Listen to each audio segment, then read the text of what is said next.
Pasien kita sempat dari tower 4, 5, 6, 7 ini penuh pernah.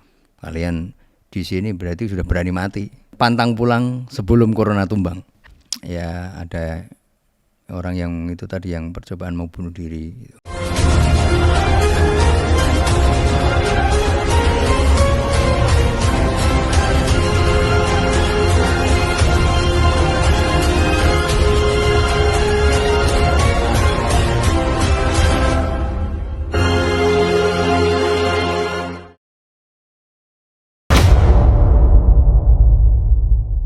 Assalamualaikum warahmatullahi wabarakatuh. Berjumpa kembali bersama saya Lailia di podcast Naval Untold Story. Go, go, go. Berbicara mengenai COVID-19, TNI Angkatan Laut mempunyai peran yang cukup besar dalam penanganan COVID-19 dari awal hingga berakhirnya COVID-19. Nah, tamu saya kali ini cukup spesial. Beliau adalah mantan komandan lapangan Rumah Sakit Darurat COVID-19 Wisma Atlet. Masyarakat luas sering menyebutnya sebagai Komandan Kobra. Siapakah dia? Beliau adalah Kolonel Laut Kesehatan Dr. Gigi M. Arifin SP Orto. Selamat pagi Komandan Kobra. Selamat pagi. Pagi. Oh, Komandan Kobra, saya ingin bertanya. Nah, setelah itu kan Natuna berhasil nih misinya. Habis itu Sebaru berhasil. Setelah itu kan lanjut ke mana lagi? Jadi setelah Pulau Sebaru selesai isolasi karantina terhadap 2 kapal pesiar. Kemudian ada kasus di Jakarta yang waktu itu Maret juga yang ibu-ibu tertular di tempat dansa. Itu kasus yang dinyatakan positif pertama kali di Indonesia yang itu. Ya? Mungkin karena kejadiannya di lokusnya di Jakarta. Tapi itu benar-benar kayak booming banget ya waktu itu ya? Ya, jadi mungkin karena orang kan menunggu-nunggu, wah ini masuk ke Indonesia enggak nih kan itu. Akhirnya masuk. Karena juga. Upayanya kan dari pemerintah di Natuna harapannya biar enggak ke Jakarta. Enggak ke Jakarta. Kemudian ke Pulau Sebaru harapannya biar enggak ke Jakarta. Namun ya namanya virus kan transporternya, hostnya manusia. Jadi bisa dibawa kemana-mana, ya bandara nggak ditutup kan kita nggak lockdown. Sehingga itulah kasus pertama yang muncul di Jakarta. Ya, yang ibu-ibu dari acara dansa itu ya, ketularan orang dari Jepang kalau nggak salah waktu itu. Nah itu sudah disiapkan, makanya waktu itu sudah waktu itu Maret itu sudah Maret pertengahan ya. Awal Maret itu mungkin penyiapan kan nggak lama penyiapan dari Wisma Atlet itu 2020 ya? Maret itu 2020. Maret 2020. Jadi setelah isolasi di Pulau Sebaru itu selesai, kemudian kami ya diajak waktu itu Pak Yudo sama staff kan, dia diajak untuk lihat-lihat di Wisma Atlet. Itu sudah dipersiapkan dari tim sebelumnya, artinya dari Kementerian Kesehatan, dari PMK, dari PUPR. Itu karena gedung kan punya PUPR, tower-tower itu. Sehingga mereka yang menyiapkan untuk tempatnya. Terus kita datang ke situ sudah dalam rangka penyiapan juga. Dari waktu itu belum buka ya, kalau nggak salah H-4, kalau nggak salah kita ke situ dengan Pak Yudo dan stafnya. Atau saya disampaikan, ya udah nanti korlapnya saya di hari awal karena sudah punya pengalaman di Natuna maupun di Sebaru, mungkin untuk di Wisma Atlet dilanjutkan. Hanya bedanya di Wisma Atlet kan ini gedung tinggi yang punya area sendiri. Beda dengan di Natuna maupun di Sebaru. Sehingga ini kita bagi zonasinya, red zone-nya ya yang gedung itu. Gedung mereka punya area untuk ya olahraga lah bisa itu. Jadi tower 7 waktu itu pertama kali untuk disiapkan UGD-nya di tower 7. Jadi saya menentukan arah masuk nakes nanti masuk lewat mana, kemudian arah keluar nakes dari mana, keluarnya kan nggak ketemu. Kita masuk pakai APD, keluarnya masih pakai APD tapi sudah infeksius lah, anggap aja karena mereka ketemu pasien. Nah, sehingga jalurnya dibikin beda. Kemudian kita tentukan juga jalur untuk dekontaminasi. Ya, kita masih Kombi Nubika Angkatan Darat dengan Deko Mobile yang portable itu, ada truk yang untuk nyemprot itu, walaupun kita pakai tenda terus dia punya mobile Deko lah untuk semprot itu yang dibawa ke Natuna itu dibawa ke Wisma Atlet. Jadi itu penentuan tempat-tempatnya masih pakai tenda itu. Jadi itu area untuk dekontaminasi. Jadi kita tentukan tempatnya waktu itu sebelum dibuka resmi oleh Presiden waktu itu tanggal 23 Maret 2020 pukul 17.00. Masih ingat banget, ya, terekam di memori. Ya itu karena memang itu hari bersejarah kan. Artinya pembukaan rumah sakit darurat COVID-19 di Jakarta, di Indonesia. Karena itu momen yang bersejarah tentunya, karena pandemi ini kan kita nggak tahu ya, maksudnya akan datang lagi atau enggak, yang ya kita berdoanya nggak akan datang lagi kan, maksudnya itu ratusan tahun yang lalu kan, artinya sudah pernah ada pandemi tetapi tidak semasif yang COVID-19 ini ya. Jadi itu penyiapan di Wisma Atlet sehingga saya masih dipercaya untuk korlap lah selaku koordinator lapangan. Lah ya. Di sana struktur rumah sakit darurat itu ada koordinator rumah sakit darurat, yang tertinggi adalah Kapus TNI. Nah, saya hanya korlapnya saja. Saya di lapangan mengatur ya seluruhnya di lapangan, artinya mengkomunikasikan pasien, relawan, kemudian ya unsur-unsur media juga. Saya selaku koordinator humas juga waktu itu mulai buka tanggal 23 Maret 2020 itu keterlibatan ya kita dari TNI Angkatan Laut masih diikutkan di situ ya. Jadi Pak Yudo waktu itu kalau nggak salah puasa itu udah menjadi Kepala Staf Angkatan Laut. Ya, tapi beliau masih ada komunikasi, maksudnya masih, karena kan kita masih merawat banyak juga yang dari Angkatan Laut ya. Ya mungkin dari dinas mana aja tuh, ada Dispamal, ada mana Dispenal, hampir semua Mabesal ya, terutama ya kita Armada, kemudian dari Diskes Armada, pokoknya semua dari Armada maupun Kolin Lamil ya semua kita fasilitasi waktu itu ya, karena keterlibatan Angkatan Laut di rumah sakit darurat itu ya masih dari awal-awal pembukaan itu masih kita dominan, artinya anggota Batalion Kesehatan 1 Marinir memang waktu itu masih yang anggotanya jumlahnya yang paling banyak untuk Satgas di Wisma Atlet waktu itu. Jadi kan ada komposisinya dari Batalion Kesehatan 1 Kostrad juga. Kostrad kita ajak waktu ke Pulau Sebaru sudah saya ajak ya, artinya biar mereka punya pengalaman juga, karena nanti pasti akan bareng-bareng kita bekerja. Ternyata benar di Wisma Atlet itu ya kita minta ke Batalion Kostrad juga ikut mengirim gabungan dari tim kita. Kemudian Yonkes AU baru berdiri kan, maksudnya nah itu juga kita minta keterlibatannya untuk di Wisma Atlet. Jadi 3 matra sebenarnya di sana, tetapi kita selaku korlapnya yang di lapangan memang dari Matra Laut ya, yang waktu itu memang ya kita benar-benar incas di dalamnya sampai hampir 1,5 tahun lah, tidur di tower 3 saya.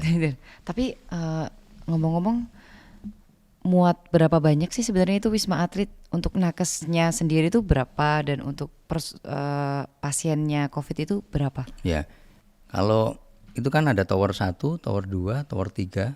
Yang pertama kali dulu tower 4 itu untuk kita, hospitality kita, tim dan relawan dulu awal-awal. Tapi karena berkembangnya waktu, pasien banyak, tower pertama dulu kan tower 7 yang dipakai untuk UGD-nya, terus pindah ke tower 6 karena di tower 6 udah direnovasi, lantai 1 UGD, lantai 2 HCU, lantai 3 ICU, jadi sudah bagus lah seperti rumah sakit di tower 6, sehingga mengalami perubahan dari UGD itu tower 7 pindah ke tower 6. Terus kemudian dari relawan itu tower yang dipakai untuk staff itu tower 1. Tower 1 itu untuk hospitality juga, yang tim pengamanan Nubika itu termasuk di mereka di tower 1 lah. Kemudian Kogas Gabat lah, ini untuk markas, karena di bawah Pangkogas Gabatnya kan sudah Pangdam Jaya, karena udah masuk wilayah Wisma Atlet, masuk wilayah Kodam Jaya. Jadi Pangkogas Gabatnya adalah Pangdam Jaya. Waktu itu Pangkogabilan selaku supervisornya. Nah itu, terus kemudian organisasinya berubah kan, dari yang sebelumnya Pangkogas Gabatnya adalah Pangkogabilan waktu Natuna dan Pulau Sebaru ya, Jakarta Pangkogas Gabat Pangdam Jaya. Kemudian untuk relawan ya awal-awal cuma sedikit, saya 100 dari pertama itu ya. ya kita ya, ada dari BNPB kan juga yang mengakomodir untuk relawan ini. Jadi sampai relawan kan ada medis dan non medis. Jadi totalnya ada 2.000 lebih lah. 2.000 lebih. Jadi relawan itu di Relawan aja. Ya, relawan aja di Wisma Atlet. Untuk pasien kita sempat dari tower 4, 5, 6, 7 ini penuh semua. Semua penuh. Iya, pernah penuh sampai 8.000-an lebih 8.000-an. pasien. Kalau dipenuhin sebenarnya bisa lebih dari itu. Kemudian enggak hanya di ini saja, kalau di Wisma Atlet sendiri kan pas waktu Delta kan penuh sekali. Sampai membuka lagi di Pademangan. Waktu itu yang rumah sakit yang biasanya untuk karantina orang yang dari luar negeri, Pademangan itu tower 8, 9, 10. Jadi dipakai tower 8 itu untuk rumah sakit darurat juga. Jadi yang tidak ada gejala waktu itu gejala ringan dikirim ke Pademangan, Wisma Atlet Pademangan lah waktu itu ya. Komandan tuh masyarakat luas itu biasanya menyebut komandan itu sebagai komandan Kobra. Nah, itu sebenarnya filosofinya tuh gimana sih? Ya, sebenarnya kobra itu kan ular ya. Simbol dari kesehatan itu kan ular. Ya, nah, nih. Sini. Di dunia sebenarnya udah lama kan, sejak zaman dulu lah. Artinya tim yang kita ini memang dari Natuna, memang kita batalion kesehatan itu tim Kobra. Harapannya memang filosofinya ular kobra itu kan ular yang gesit, kemudian bergerak cepat. Kan belum pernah lihat kobra ngantuk-ngantukan itu kan, ular, benar nggak? Jadi itu yang kita harapkan dari tim kita yang di lapangan, karena memang musuh kita kan musuh yang tidak terlihat tadi. Saya sampaikan kita harus bergerak cepat, fast response, kemudian mematikannya bukan mematikan pasien, tetapi mematikan dari musuh kita yaitu virus COVID-19 itu. Jadi itu salah satu memang simbol dari kesehatan ular. Kemudian kenapa yang kobra saya ambil itu tadi, karena memang punya sifat-sifat yang bergerak cepat, ya, kemudian mematikan, ya, tidak mengenal lelah lah. Kan jarang lihat ular kobra begitu sentuh berdiri. Ya. Nah itu harapan kita. Kalau mungkin ularnya ular kadut nanti kan mesti kan lucu-lucu kan. Sekali makan ular sanca gitu kan, sekali makan tidurnya 6 bulan. Jangan sampai harapan kita nanti tim kita habis makan ngantuk-ngantukan. Padahal ini kan kerjaannya berat. Itu salah satu filosofi yang selalu saya sampaikan, termasuk masuk di Wisma Atlet. Saya sampaikan orang-orang yang masuk relawan di Wisma Atlet, saya sampaikan ini kita harus satu visi, satu misi, saya bilang, dan satu nama saya sampaikan. Walaupun relawan Rumah Sakit Darurat Wisma Atlet Kemayoran, tapi saya namakan satu tim Kobra. Dan komandan tim di lapangan memang saya selaku waktu itu Danjon Kesehatan 1 Marinir dan Korlap waktu itu. Jadi itu yang bisa menyatukan kita berjuang bersama. Ya, dengan itu saya selalu doktrin yang terutama relawan-relawan sipil yang dari awal kita sampaikan lah. Bagaimana di sini penguatan mental itu saya kasihkan pasti. Kalian di sini berarti sudah berani mati. Ya, bukan cemen, meninggalkan keluarga, meninggalkan semuanya. Itu sudah dari awal saya sampaikan. Dan kita punya jargon yang cukup terkenal, saya bilang, di lingkungan media maupun di relawan sendiri maupun pasien sendiri. Akhirnya jadi jargon pasien juga, karena salam kobra itu kan pantang pulang sebelum corona tumbang. Itu pasien sampai sama. Karena corona kalau nggak tumbang otomatis dia nggak negatif kan. Kalau di swab akhirnya kan nggak pulang. Makanya mereka juga pas habis senam itu selalu mendengungkan pantang pulang sebelum corona tumbang. Tapi awal-awal sudah kami sampaikan ke teman-teman pasien juga. Saya sampaikan di sini, jangan dipikir Wisma Atlet itu serem. Memang orang takut, kan tempat positif, tempat virus gitu.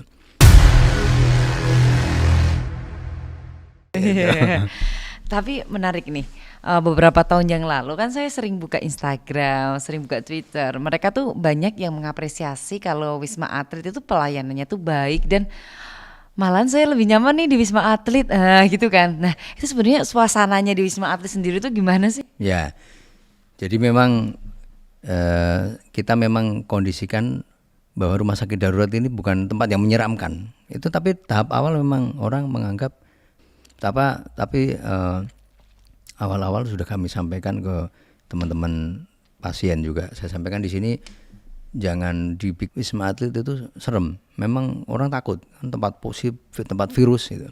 Ada senam pagi, olahraga bebas silahkan. Saya sampaikan makan juga selain yang dapat di sini kalian bisa lewat GoFood, GrabFood, saya bebaskan GrabFood. Nah, pokoknya semua makanan lewat online saya bilang bisa dipesan sesuai dengan tentunya diukur sendiri. Maksudnya kalau punya penyakit darah tinggi ya jangan makan yang terlalu banyak daging, garam gitu seperti itu. Jadi mereka merasa nyaman. Dan saya sengaja memang saya suruh viralkan ke masyarakat luas. Jadi ini ada acara nanti senam, habis itu joget-joget. Saya suruh viralkan ke dunia luar. Saya bilang melalui IG kalian, Twitter kalian, saya sampaikan bahwa di Wisma Atlet itu tidak seseram yang dibayangkan oleh masyarakat luar. Nah, akhirnya berhasil buktinya. Jadi wah enak tuh di Wisma Atlet. Bahkan ada cerita nih. Ini guru anak saya sendiri nih. Jadi guru SMP. Nah, itu anaknya sekeluarga masuk. Guru sama anaknya itu teman anak saya juga. Itu ada Om Arifin nanti di sana kan. Habis itu kita kasih kamar kan. Nah, begitu nyampe ke ruangannya saya kan visit, saya datang. Nah, itu cerita. Ini anak saya malah ini begitu nyampe sini, Bunda kita di sini boleh nggak 2 bulan lebih? Enak tempatnya gini-gini ya. Artinya dari segi kenyamanan bisa orang tahu seperti apartemen lah. Jadi kemudian dari segi kebebasan juga kita bebaskan olahraga, bahkan di situ kita fasilitasi ada kegiatan di dalamnya itu ada badminton walaupun tidak sesuai dengan standar ukuran, tetapi ada net, ada raket, ya, kita siapkan takraw, kita siapkan ring basket ada juga. Itu juga ada atlet yang salah satu atlet pebasket nasional yang jadi pasien kita. Ya akhirnya dia boleh nggak? Iya, inisiatif boleh nggak komandan kalau saya kirim ring basket? Oh silahkan, kirim pasang, yang masang tim dari mechanical engineering lah dari kita kan ada yang dari Moritz waktu itu masang untuk fasilitas itu. Jadi masyarakat luas taunya Wisma Atlet itu ya tempatnya enak jadinya terakhir ya. Walaupun pada awalnya mereka takut, memang kita akui juga namanya juga tempat isolasi ya, tempat virus ya, mereka tetapi pada akhirnya setelah viral setelah ini ya, semua berebut untuk masuk ke Wisma Atlet. Artinya bisa dan saya tahu sendiri di lapangan, saya kan sebagai customer service juga, jadi tahu keluhan-keluhan apa di lapangan mereka. Ya sering saya sampaikan pas kumpul-kumpul, gimana ada keluhan nggak gitu kan? Kalau ada keluhan nih kebangetan saya bilang gitu. Ini tempatnya sudah enak, ya kan, AC, air panas, air dingin ada, makan dikasih 3 kali sehari, ditambah snack sekali, obat dikasih.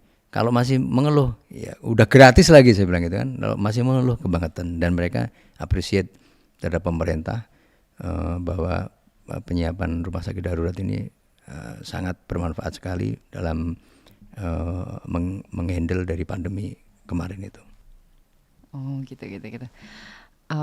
Dengar-dengar katanya juga ada salah satu pasien napi tuh yang nggak mau pulang karena saking nyamannya. Ya itu.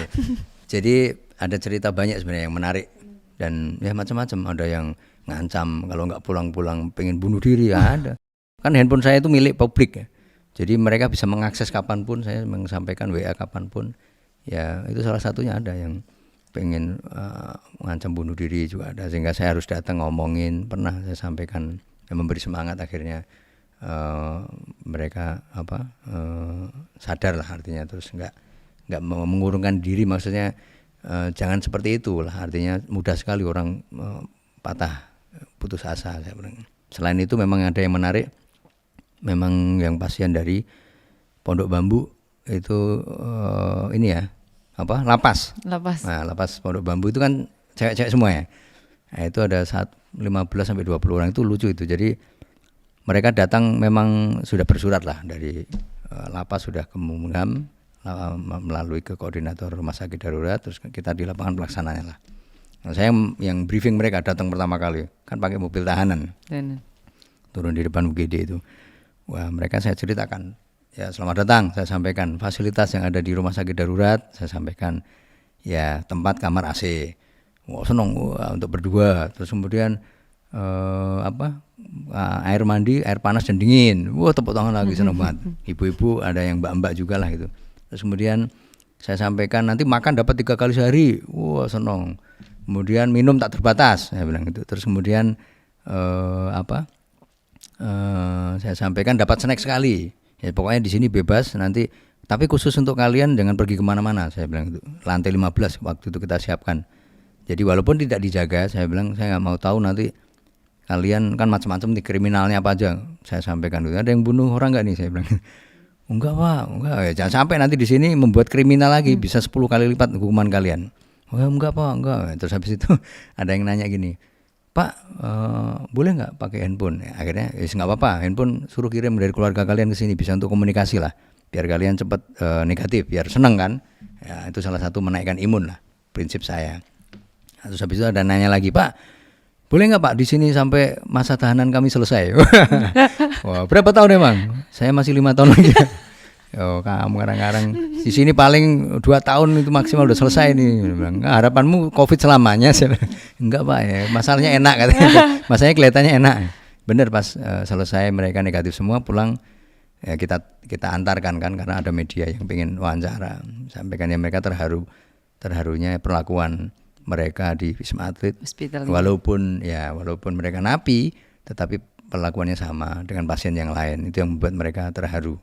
Ya dan ya dengan penanganan kita itu artinya napi pun mengakui bahwa di Wisma Atlet itu ya mereka nyaman. Ya.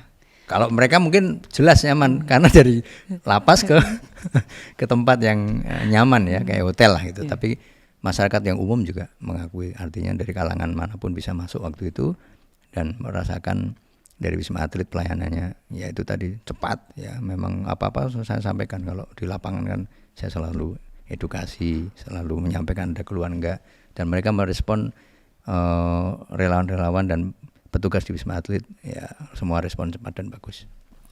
Kebetulan kan saya tinggalnya di Kodamar tuh Komandan. Yeah. Dan waktu itu zaman-zaman COVID itu tuh saya tuh sering dengar ambulan itu tuh hampir tiap hari, hampir tiap malam, dan Jakarta itu benar-benar sepi dan menurut saya itu mencekam banget sih kayak.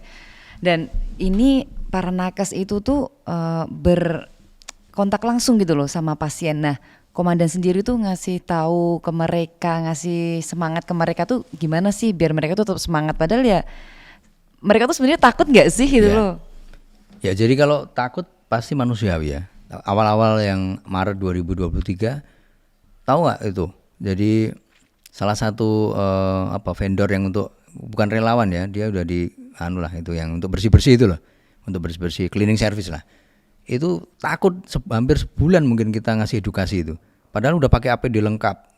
Kan mahal APD itu waktu itu satu set bisa 600 ribuan lah. Jadi satu sekali masuk kalau 50 orang udah berapa duit ya bilang. Mereka nggak berani masuk ke kamar-kamar itu, nggak berani. Jadi membersihkan hanya di lorong-lorong depan kamar itu. Saya sampaikan loh, kita kan sudah ngasih APD, rugi. Kalian nggak usah takut. Jadi membuat mereka tidak takut itu cukup lama.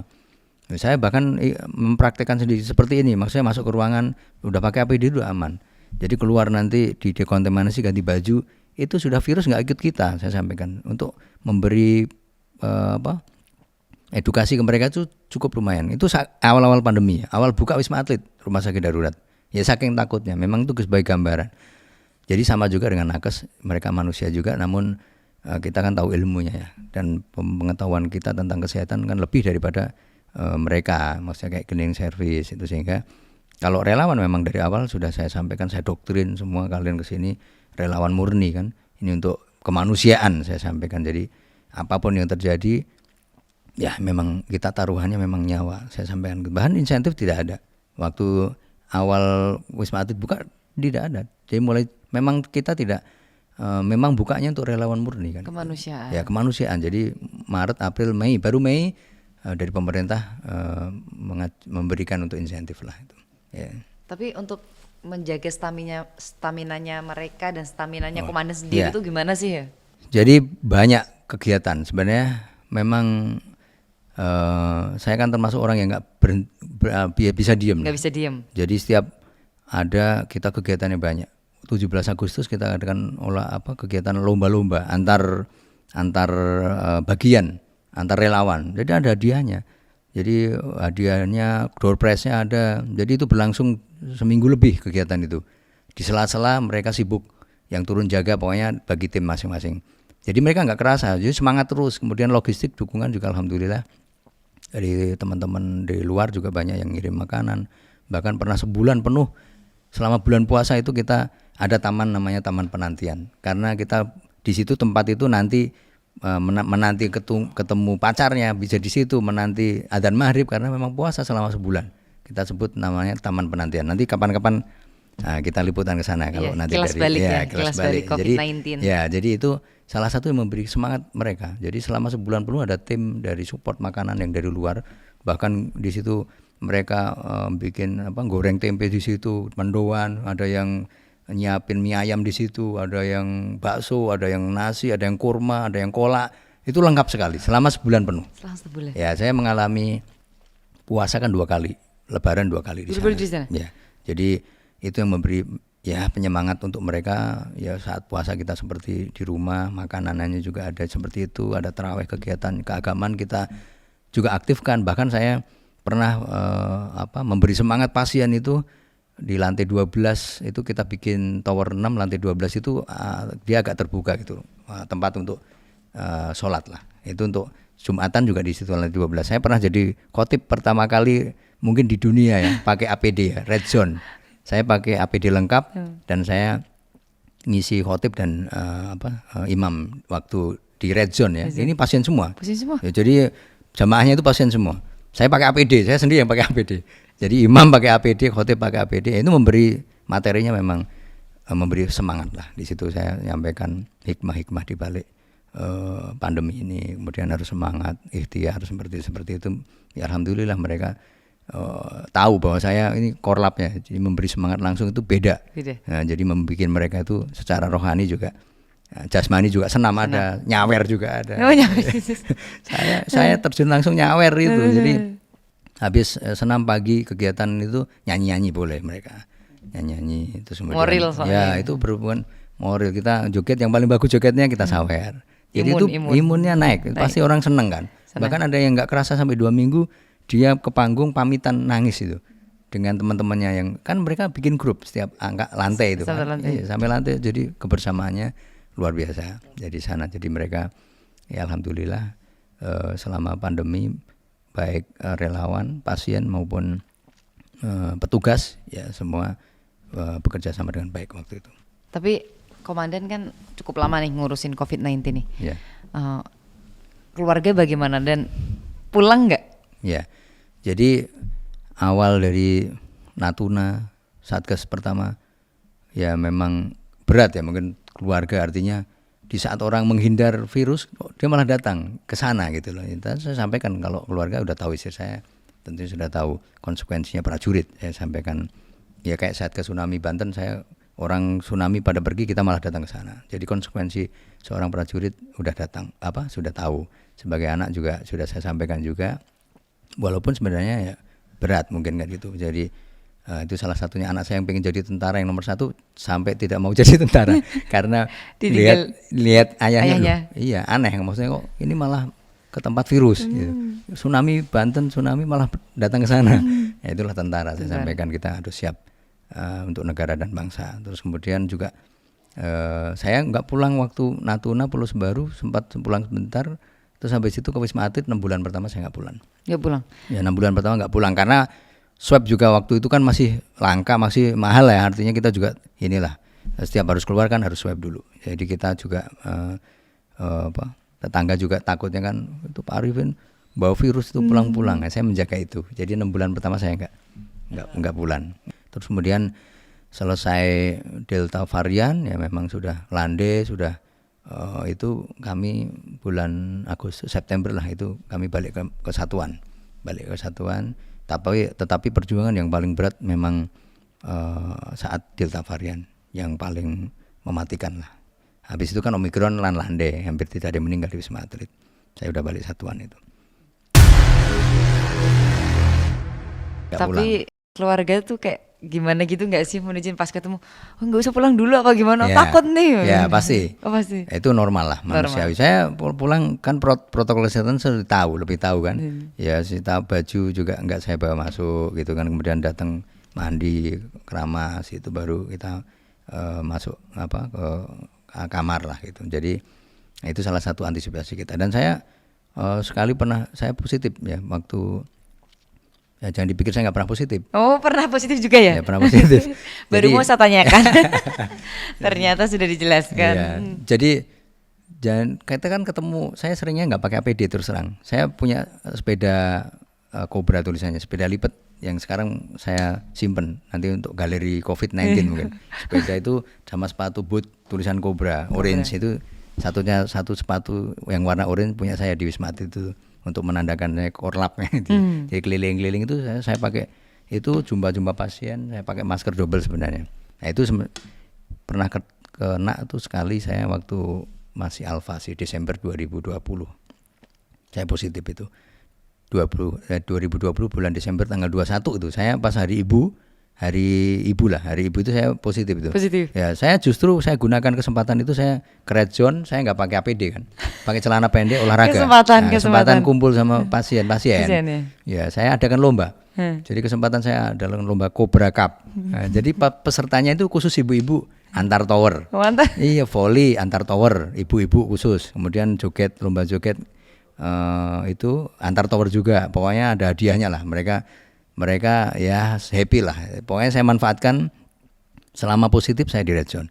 Tetapi saya tidak tidur di red zone. Saya tetap tidur di kamar saya. Nah, saya pokoknya punya jalur khusus untuk turun ke red zone, naik ke red zone saya nggak ketemu orang gitu aja. Saya bisa mengantisipasi itu. Ya karena mungkin kalau waktu itu masih awal pandemi ya. Artinya mereka relawan itu sangat ini banget lah. Omongan saya itu percaya banget, maksudnya kalau saya positif saya takut kalau mereka pada tahu saya di red zone, moral mereka menurun. Artinya, komandannya positif nih gitu. Saya makanya banyak yang nggak tahu lah kalau saya waktu itu positif. Bahkan pasien komandan kok pakai celana pendek nggak pakai APD ini, nanti ketularan kita loh. Dalam hati saya udah positif. Justru kondisi positif saya manfaatkan untuk hal yang positif. Ya itu lumayan lah. Itu ada perlombaan tuh 4 hari lah berlangsung itu sampai final. Ya volley semua. Pokoknya saya suruh atur mereka. Panitianya mereka, nanti hadiah dari kita gitu. Ada door prize juga. Itu menjadi hal yang menarik juga bagi mereka, tidak merasakan juga. Jadi aneh, ada lomba-lomba. Ya, itu memang kita kondisikan seperti itu waktu saya positif itu. Tapi pernah nggak sih Wisma Atlet itu tuh full pasiennya itu? Ya.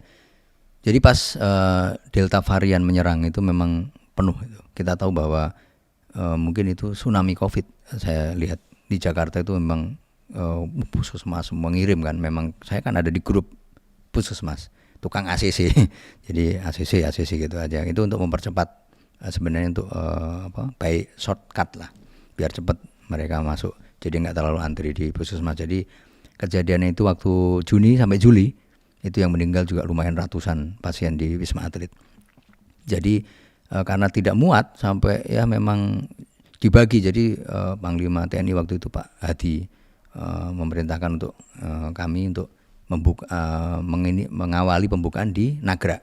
Ya Nagra juga kami pertama yang menyiapkan untuk waktu itu kan velvet ya, kita bersama Pemda DKI karena itu punya Pemda DKI ya rusun yang di Nagra itu ada 5 tower, tapi yang dipakai untuk pasien 4 tower, 1 tower untuk hospitality dari tim relawan lah.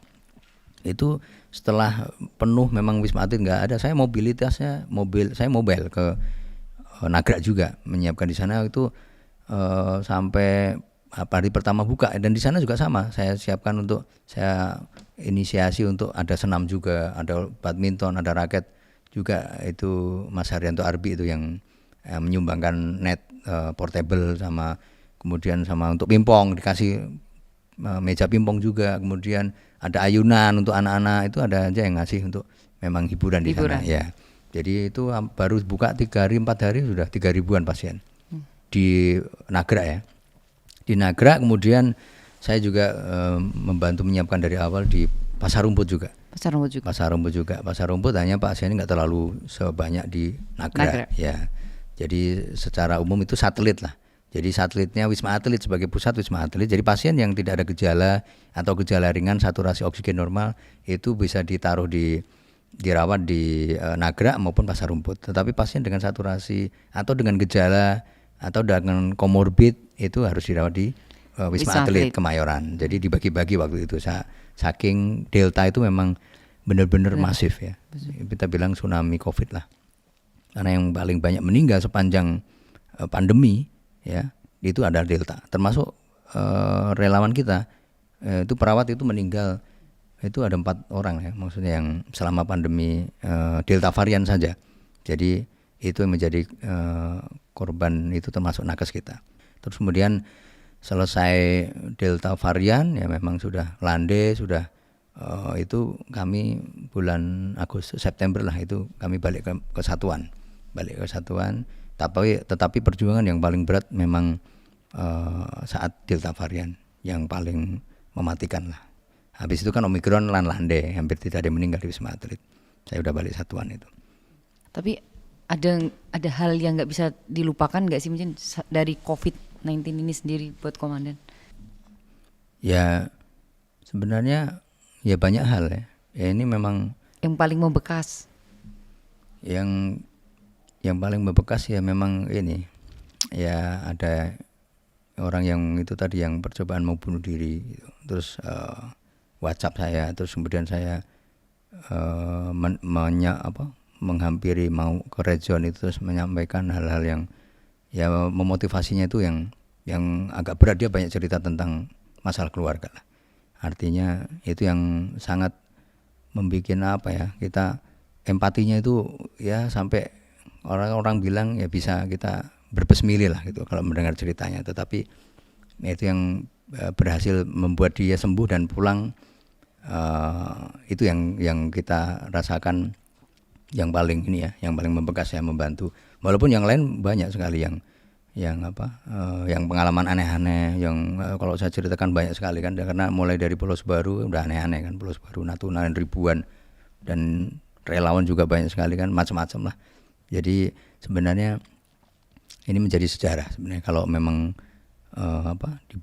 dibuat sejarah, memang ini sejarah pandemi ya, tentunya ini adalah salah satu sejarah bangsa kita lah dalam bisa melewati pandemi ini. Sangat bagus sekali. Dan Indonesia termasuk pengakuan dari dunia, dari teman kita, pasien kita yang dari kan banyak dari Ukraina, ada dari Arab Saudi, ada dari luar negeri, Korea, ada Jepang, ada pasien kita banyak dari negara-negara waktu itu ya, dari kapal pesiar yang positif mereka sehingga dirawat di Wisma Atlet, dan mereka mengakui bahwa penanganan pandemi di Indonesia sangat bagus sekali ya.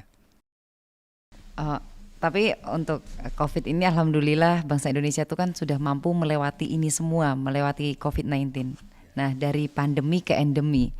Nah pesan untuk masyarakat sendiri itu apa sih dari seorang Komandan Kobra? Ya, jadi memang sekarang sudah diumumkan ya transisi dari pandemi ke endemi. Pemerintah mengumumkan untuk endemi. Endemi artinya penyakit ini dianggap sebagai penyakit yang biasa, seperti flu biasa, ya batuk, pilek biasa dengan gejala. Saya yakin sekarang banyak yang positif kalau dites swab ya. Tetapi kegunaan ini sendiri kan seperti dia sudah tidak menyerang paru katakanlah, kecuali ya kita tidak diharapkan ya menjadi ada varian lagi yang lebih bisa seperti Delta, kita nggak harapkan.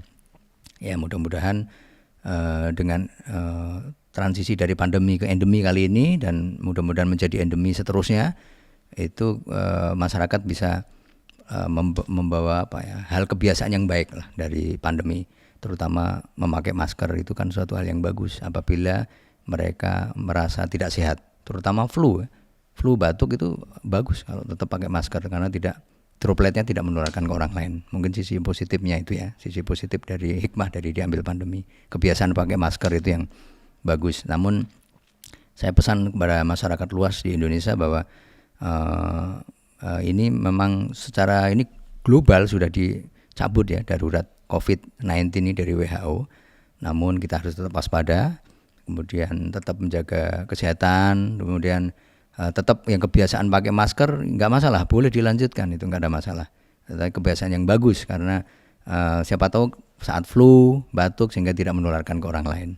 Nah, jadi itu untuk pesan saya kepada masyarakat luas Indonesia tetap sehat. The last question, suka dukanya komandan? Jadi ya kalau menurut saya sih banyak sukanya ya. Saya selama Satgas karena saya menjiwai hal-hal yang di lapangan, terutama dengan kemanusiaan ya. Karena saya punya prinsip dari almarhum bapak saya menyampaikan memang jadi manusia itu hanya satu, jadilah manusia yang memberi manfaat kepada manusia yang lain. Khairunas anfa'uhum linnas, katanya seperti itu, sehingga itu menjadi pegangan saya. Dan di saat itulah, saat Satgas itulah saat-saat saya bisa memberi manfaat kepada orang lain.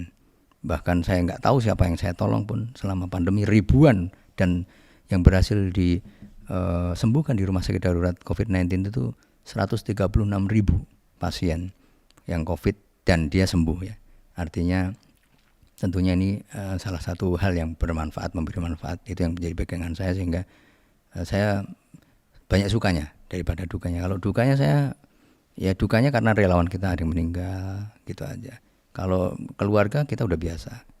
Artinya selama Satgas tidak bertemu itu bukan suatu duka, tetapi sesuatu hal yang biasa. Karena memang tugas, saya ingat juga pesan dari Komandan Korps Marinir waktu saya danjon ke situ, Pak Hartono. Suhartono. Ya, itu komandan kami waktu saya danjonkes dan selama pandemi. Bahkan mulai Satgas Tsunami Banten beliau menjabat Komandan Korps Marinir selalu berpesan bahwa kepercayaan itulah suatu kehormatan.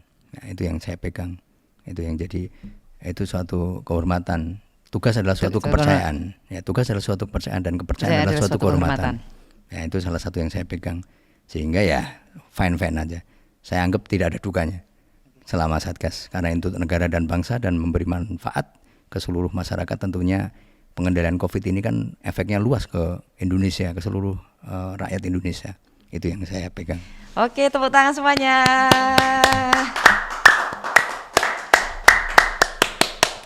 Luar biasa sekali itu tadi bincang-bincang saya. Terbukti bahwa TNI Angkatan Laut mempunyai peran yang sangat luar biasa untuk penanggulangan COVID-19. Kobra Pantang pulang sebelum corona tumbang. Sampai berjumpa kembali di podcast Naval Untold Story. Go, go, go.